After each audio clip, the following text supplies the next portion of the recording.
Oh, hold it this way. Hello, I am Ernest Cinco Bales, and my persuasive speech topic is why everyone should read the book All Quiet on the Western Front by Erika Maria Remakes.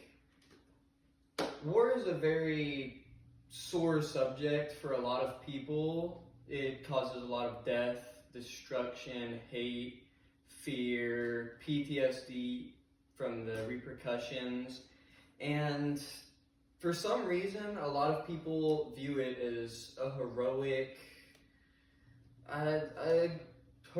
and prideful thing. In World War II especially, there was a lot of propaganda that called war a very prideful thing. It's a way of showing your support towards your nation.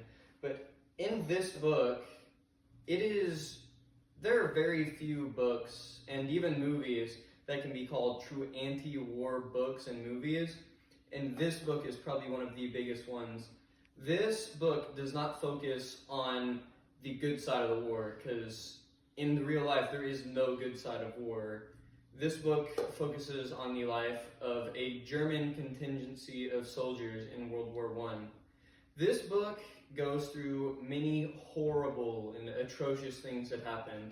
It focuses on a group of people, 4 to be exact, and over time, all of these characters die in their own sad and horrific way, and the book continues, because that's how life works. You don't stop in a war to grieve for those that you've lost.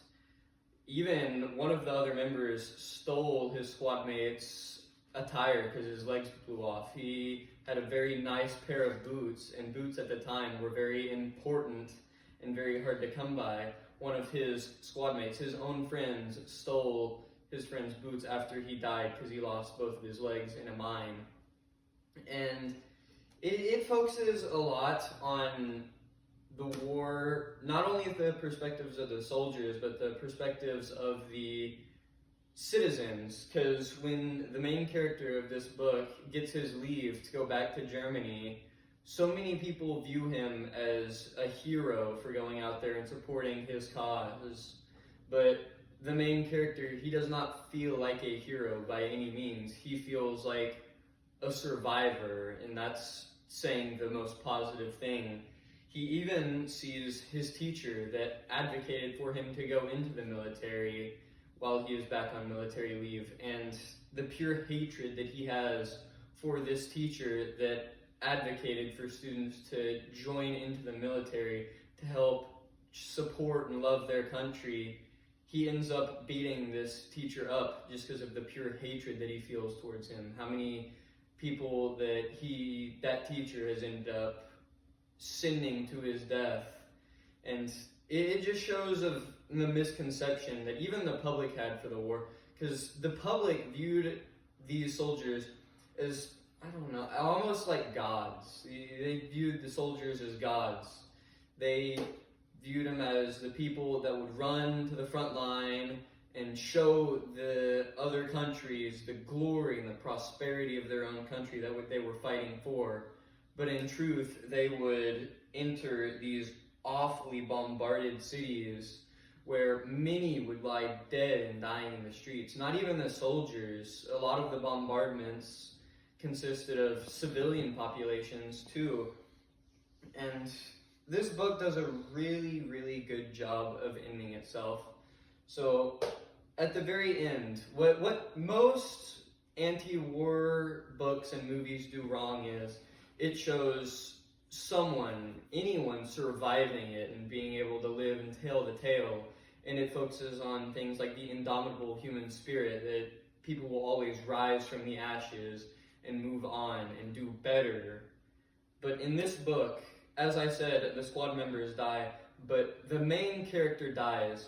This focuses on the very last day of the war, the day that actually Archduke Franz Ferdinand was murdered, years after. The exact same place, time, and spot is where this Treaty of Versailles was signed that ended the First World War. But in those last moments, the main character ended up dying, and truly a lot of realization came to him in those final moments that they won, or not they won, they lost, but others won, and it didn't matter who ended up winning and who ended up losing, because most of the people that had joined up to fight this war had all lost, because they hadn't lost the war, they had lost their lives, they had lost their futures. War is a trip to an early grave and very little else. It's not even a way for the rich to get richer. It's a way for, I don't know, others to show hate and malice towards others. And the main character, he ends up dying, and that was the end of his story, as it was with a lot of other soldiers. There was no future afterwards. There was no time to do better in this book. And I feel like this is a must-read, because it doesn't just go over the misinformed and the misconstrued facts of war and pride and glory. It shows the true horrors of war, and I feel like anyone should read this book. Not anyone. I feel like everyone should read this book, because it gets down to the nitty-gritty. It doesn't just show what you want to see. It shows what was.